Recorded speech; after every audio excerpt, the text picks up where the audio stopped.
When a 58-year-old comes to your clinic with a 2.8 centimeter renal mass found incidentally on a CT done for back pain, you have a real decision in front of you. Surgery, ablation, active surveillance, radiation. Each of those options is guideline supported in the right patient. The wrong choice can mean an unnecessary nephrectomy for a patient whose tumor was a benign oncocytoma all along. T1A is any tumor 4 centimeters or less, confined entirely to the kidney.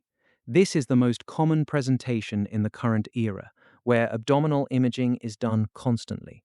For most patients with a T1A mass, partial nephrectomy is preferred. It preserves renal function, delivers excellent oncologic outcomes, and for low-risk T1A tumors, cure rates approach 98%. Partial nephrectomy is preferred over radical for T1A whenever it is technically feasible. Radical nephrectomy is an alternative, but NCCN reserves it for when partial is not possible based on tumor location, anatomy, or surgical risk. The reason nephron preservation matters so much, these patients often have hypertension, diabetes, or baseline chronic kidney disease, and losing a full kidney accelerates their trajectory toward renal insufficiency. Percutaneous ablation, which includes cryoablation, radiofrequency ablation, and microwave ablation, is an established alternative for stage 1 disease. For T1A tumors, it is particularly suitable for masses 3 centimeters or less. For T1B, ablation is an option in select patients who are not surgical candidates.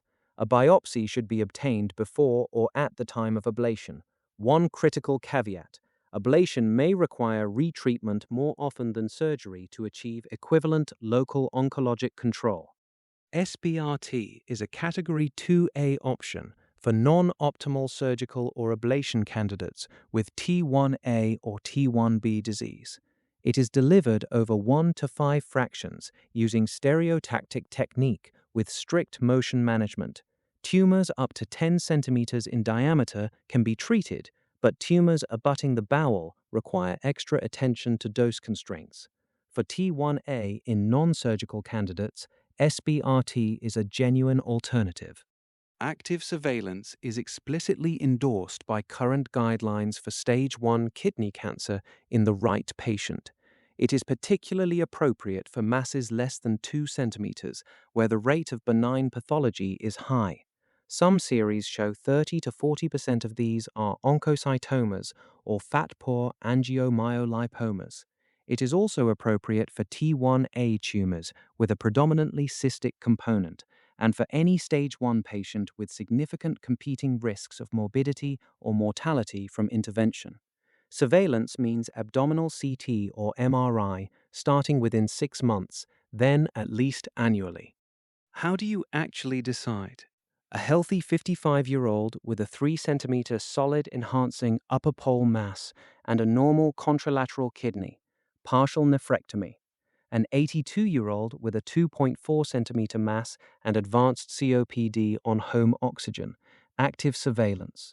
A 70-year-old with a centrally located 2.7 centimeter mass who had a prior contralateral nephrectomy.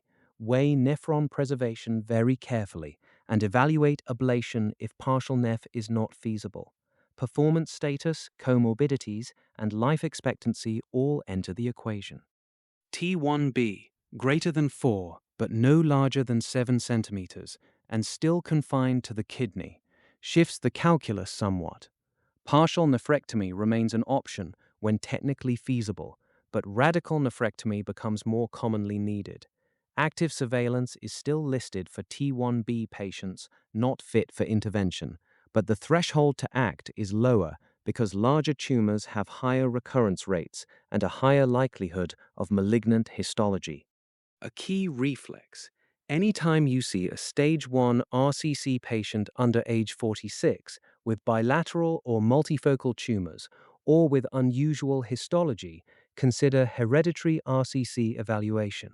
VHL disease, Birt-Hogg-Dube syndrome, hereditary papillary RCC. These syndromes change the surgical approach. the surveillance plan, and the family implications entirely.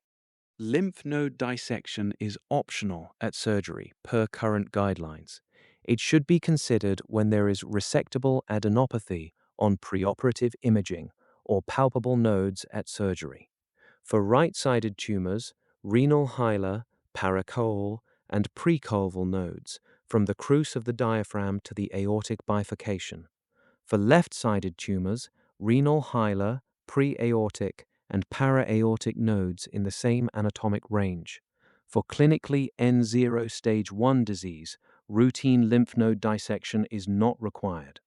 After partial or radical nephrectomy for stage 1, baseline abdominal CT or MRI within 3 to 12 months of surgery, then annually for up to 5 years. Chest CT annually for at least 5 years. A more rigorous schedule is warranted with positive margins, sarcomatoid differentiation, or grade 3 or 4 histology. Stage 1 kidney cancer is now the most common presentation, and the reflex to send everyone to the OR is outdated. Surveillance and ablation have a defined role. Pushing partial over radical is a quality of life and renal function issue, not just oncologic principle. Know your options, know your patient's comorbidities, and the right choice becomes clear.